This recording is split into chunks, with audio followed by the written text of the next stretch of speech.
I'm Anil Kumar and I'm glad to share with you some interesting questions from the test papers.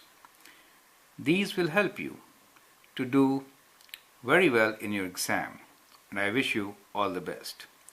Now this question is relating to graph lines in R2. So we'll see how to graph lines given in different forms in R2.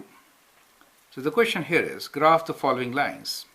So that is the vector equation xy equals to minus 2 minus 3 plus t times 3 comma 4, and this one is L1 equals to x equals to 4 minus 2t, y equals to minus 3 plus 4t, the parametric form of equation, and then we have a symmetric form which says L3 equals to x plus 1 over 2 and y equals to 5.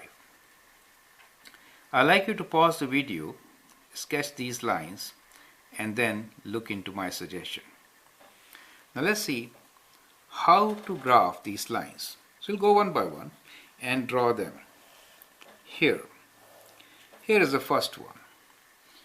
So when we want to plot a given line in vector equation form, then we need one point and the direction number. Point given to us is minus 2 minus 3. So 1, 2, that is minus 2, and minus 3 will be 1, 2, 3. So that brings us to the point minus 2 minus 3, right? So that is minus 3 for us. And now the direction number is 3, 4. 3, 4 means you move 3 units in the x direction and 4 in y. So this is 2 and 2. So we move 3 units, so it is 2 and 1. So it's 1, 2, 3. There you are. And 4 up. So this was 3 and then 1 more up. So there you go. 4 up. So when you join these points, then you get a line. And this line represents the given equation in vector form. Right? So basically, you have to make a triangle kind of thing where 3 is along x and 4 is along y to get to the next point.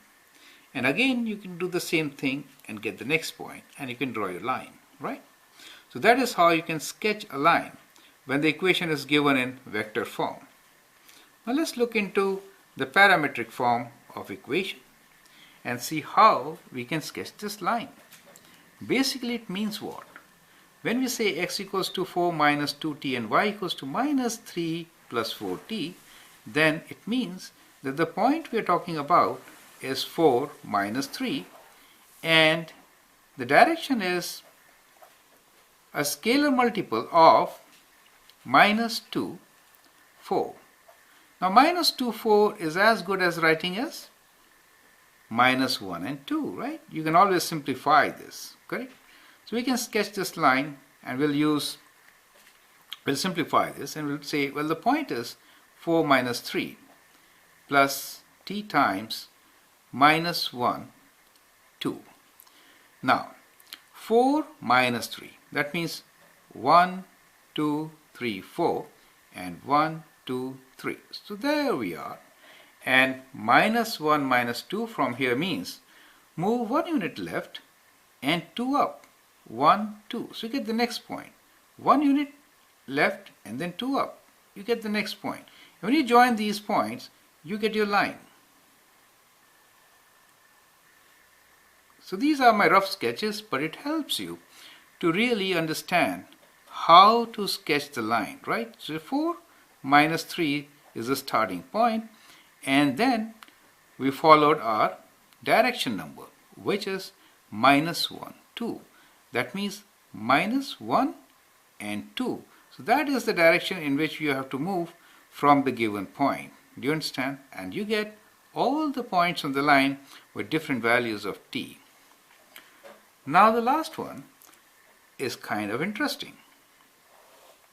It says that L3 is x plus 1 over 2 and y equals to 5. Now when you have equation of this form, what does it give you? Actually it was y over 0, I think. Can you tell me what is the direction number in this case? The direction number in this case is actually 2, 0. Now since you can't write y equals something divided by 0, we always represent it in this form. Do you understand? That's kind of very important to understand when we are talking about equation line in symmetric form. Do you understand? So y value is always equal to 5. It indicates that the line is horizontal, right? Okay, that's first part. Now what point are we talking about? In this case the point is 1. That means it will give me -1. So -1, and y value is always 5. So the equation in vector form could be written like this. So we started with vector form, so I kind of continued with that. So -1, 5 is your one of the points. So -1 is here, and 5, let's say -1, this is -1. 1, 2, 3, 4, 5. So that is 5 for us. So from 5, this point which we are given here, we have to move 2 units to x and 0 in y direction. So 2 units x, 0 up and down. So you'll end up with a horizontal line. Do you see that? So this horizontal line is the line L3. So remember, when you are representing a horizontal line where the slope is 0, then you cannot write anything over 0, right? It is always written in this form. So I hope from this you learned a lot. So we did discuss about interesting cases, and I'm sure they will help you to understand writing equations for line in plane and understanding them and visualizing them.